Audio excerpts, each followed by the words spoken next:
Hi, welcome back to my channel. So I hope you all had a really good Christmas. Today's video is going to be on mud kitchens.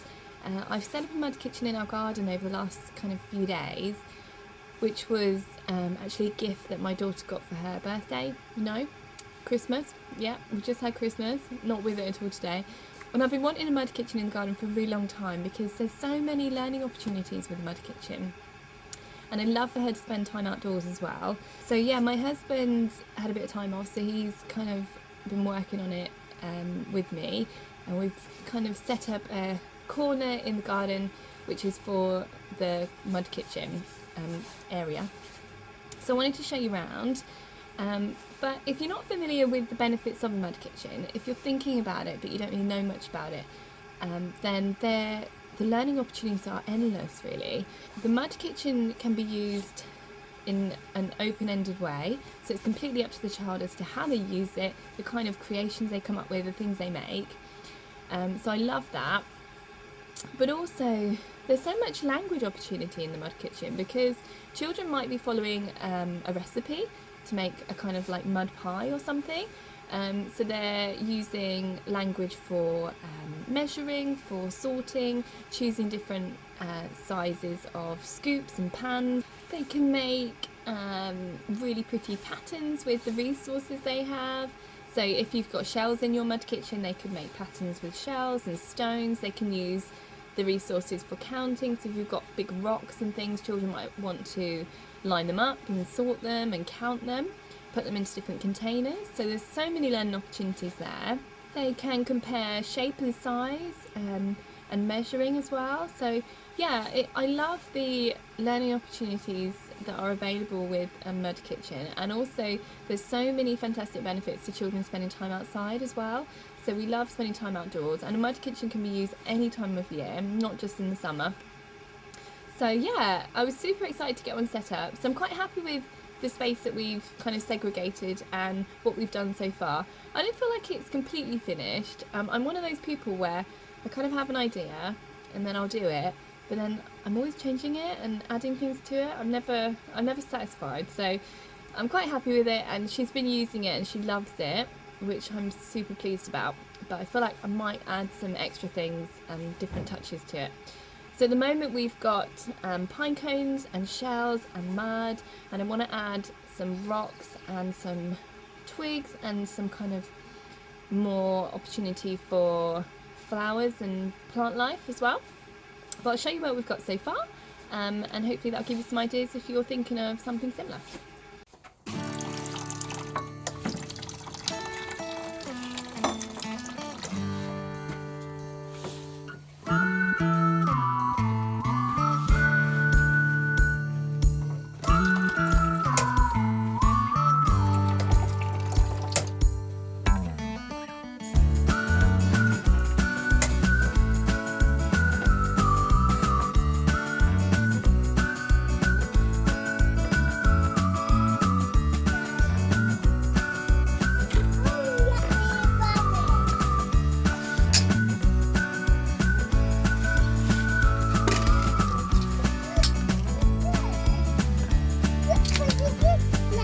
Pretty good now.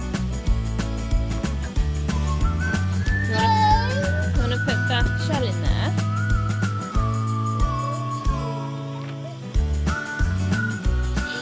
That one. Ta-da! What did you make? So we've got a little kind of corner outside of our conservatory, which I thought would be perfect for the mud kitchen.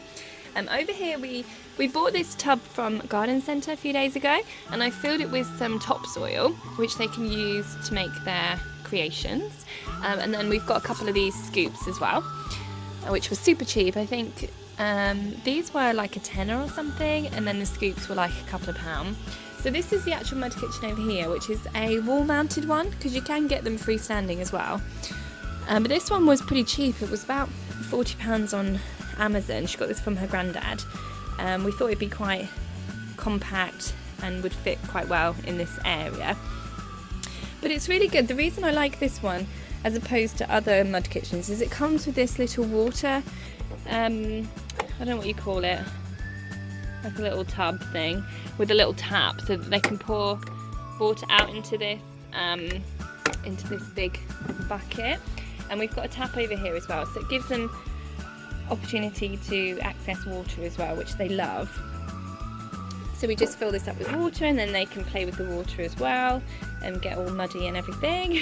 And then down here I bought this shoe rack, which was about £7 I think, so super cheap, and it's fine because you think expensive when it's outdoors because it'll get rained on and, you know, frost and everything, so it doesn't really matter if it gets kind of ruined. And then I've got some stainless steel pots and pans here as well. I think it's really good to use natural resources in a outdoor space, kind of real life items. Children are much more attracted to real life pots and pans than kind of plastic or like fake looking ones. If it looks more realistic, then children do appreciate that, I think.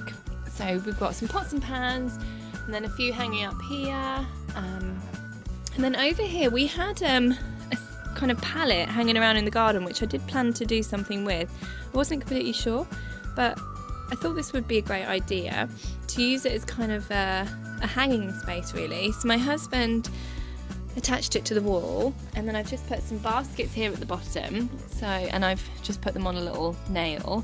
So we've got some pine cones and some shells, and then I'm planning to put maybe some rocks and different resources in the middle. And then we've got these little plants over here which are on these little hanging pots, which are nice to look after, but also I'm thinking about putting some more plants and flowers over here which they can actually use in their creations. They can take the leaves off and flowers and make patterns and things, whatever they want to do. I think that's quite good use of a random palette.